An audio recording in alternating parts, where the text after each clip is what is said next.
it's great because you do really form those relationships. And I think Yeah. in, just like taking a backseat and kind of looking in, that's a really good quality to have in an in-arena host, is somebody that can form relationships.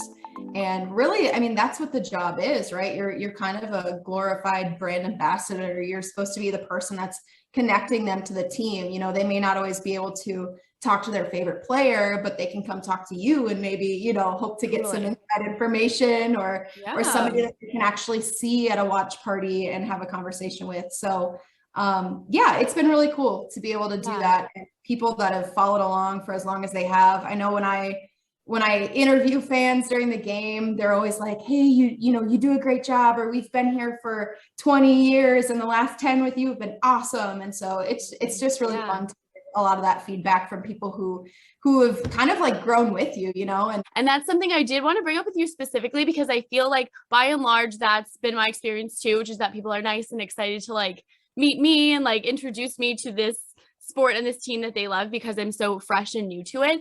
But I guess on the flip side of that, something that I found myself struggling with in my beginning seasons here is like walking the line, I guess, between wanting to be like super approachable and friendly and like you said, an ambassador to the team.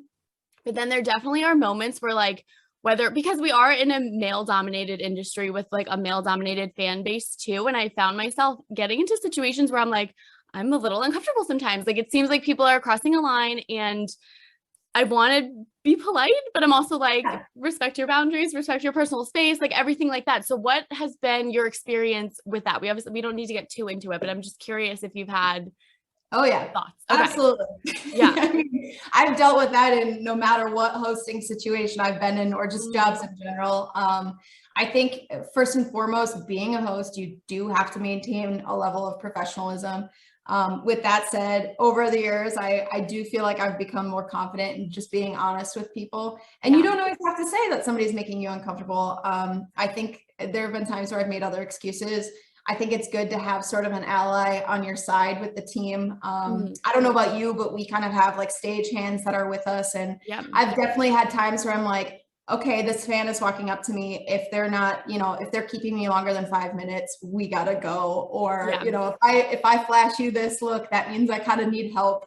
There's always gonna be times where you have certain people that don't understand that you're still at work, so like I can't sit and hang out and chat for 20 minutes, even though I'm the type of person that would love to. I'm very chatty. So totally. Yes.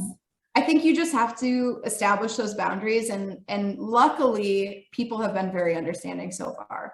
And the people that haven't, I guess it is what it is. So. Right. I don't know. It's interesting. And I think before I took these gigs, it wasn't something I was anticipating. And then also there's part of it that's like, I do want to build my brand, right? Like I want people to like me and I want people to follow me and I want to like create this brand for myself. But then it's like, oh God, like I'm just forgetting that like there is some other stuff that comes along with that. So I don't know. I think it's validating to hear other people's experiences and knowing that like you just kind of have to prepare on the other end of it. Yeah.